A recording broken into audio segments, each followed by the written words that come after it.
Hello, xin chào các bạn đã quay trở lại với review 5 phút. Mở đầu trailer tập 222 là hình ảnh cúp đấu la xuất hiện ở giữa trung tâm trong trạng thái vô cùng phẫn nộ. Đó kỳ nhung thông thiên cúp khổng lồ đã được hắn phóng thích ra. Đồng thời, trên cái hồn hoàn của hắn cũng như bùng cháy. Vừa khởi động, cái hồn hoàn thứ 7 lóe sáng, đóa kỳ nhung thông thiên cúp chợt biến lớn, xoay xung quanh thân thể của hắn, phát ra từng âm thanh bùng nổ ầm vang liên tiếp. Đối diện với tam xoa kích trong tay Đường Tam, Nguyệt Quan đã dùng một chiêu kim cam bất hoại kim thân trực tiếp nghênh đón. Có lẽ hắn muốn sớm một bước đi gặp quỷ đấu la, chứ mình nghĩ người thường không ai lại dùng tay không đỡ lấy một đòn sắp phạt từ thân khí cả. Hơn thế nữa, còn nói với Đường Tam, bớt phí lời, cho dù có xuống địa ngục, ta cũng phải kéo theo ngươi. Nếu như trực tiếp công kích Nguyệt Quan mà nói, Đường Tam có 10% cơ hội lấy mạng hắn trong nháy mắt, dù sao cúp đấu la cũng không phải là quỷ đấu la. Mặc dù thực lực của Nguyệt Quan cũng không bằng quỷ đấu la, nhưng năng lượng thần thánh của Hải Thần Tam xoa kích cũng không có tác dụng khắc chế đối với hắn. Muốn trong nháy mắt lấy mạng một tên phong hào đấu la vẫn không phải là một chuyện dễ dàng. Khoảnh khắc khi hai lực đồng thời va chạm, tiếng nổ lớn vang lên, kèm theo đó là áp lực khổng lồ phóng thích rung động mọi thứ xung quanh. Cũng trong lúc này, Tề Giáo Hoàng Điện nhận được tin Thiên Đấu Đại Quân đã đóng trại nhiều ngày, khả năng sẽ chuẩn bị hành động. Trong lòng Bỉ Đông dâng lên một nỗi thống hận.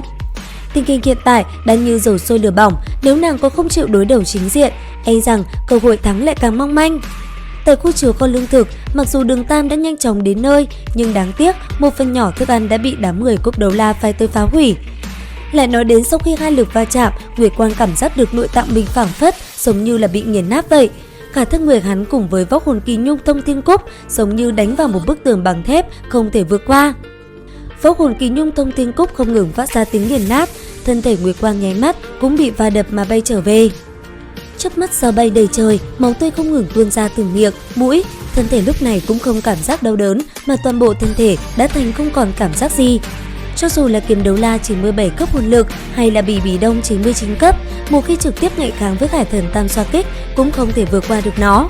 Xét về mặt lực lượng, chỉ sợ trên cả đại lục cũng không có ai đủ khả năng đánh văng thanh tam xoa kích ra khỏi tay của Đường Tam. Nguyệt Quan cố nhiên là cấp bậc phong hào đấu la, lực xông tới cũng là vô cùng cường đại, nhưng tác dụng lại có được bao nhiêu? Lực tác dụng ngược lại hoàn toàn là do Đường Tam sử dụng sức nặng của thanh Hải Thần Tam xoa kích kia, kết hợp với lực bay tới của cúp đấu la mới ngăn chặn đường đi của hắn.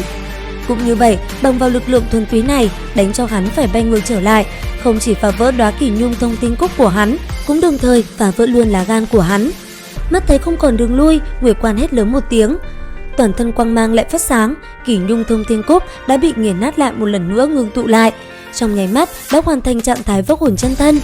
Đến lúc này rồi, hắn đã buông xuôi hết tất cả các cố kỵ cùng với khát vọng sinh tồn, đem đấu trí cùng với hồn lực của mình hoàn toàn tiêu đốt.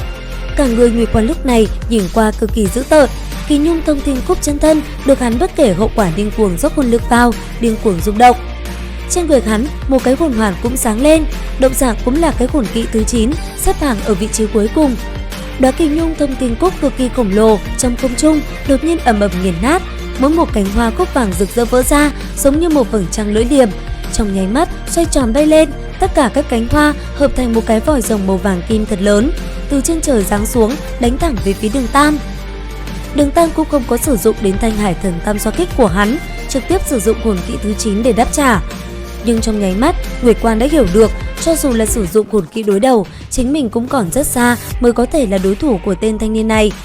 Chứng kiến Đường Tam cư nhiên lấy mạng cúp đấu la, đám thất quái cũng phải thốt lên kinh ngạc. Thế nhưng khi cúp đấu la tự mình tiêu đốt hết thể hồn lực, đám cháy đã lan rộng ra đến khu chứa kho lương. Dù đã cố gắng hết sức, nhưng có thể thấy vẫn là không thể bảo vệ chu toàn kho lương mà gây ra tổn thất. Khi trở về lều thống soái, nhận được tin Đường Tam dù đã cố hết sức mình lấy mạng một tên phong hào đấu la của võ hồn đế quốc, nhưng kho lương thực đã bị cháy một phần. Quan Long Nguyên Soái đã một mực nói rằng bọn họ nên trở về nghỉ ngơi, những chuyện khác bản thân ông có thể tự biết đường lo liệu. Đến đây thì cũng hết tập 222 Đấu La Đại Lục. Xin chào và hẹn gặp lại các bạn ở những video tiếp theo.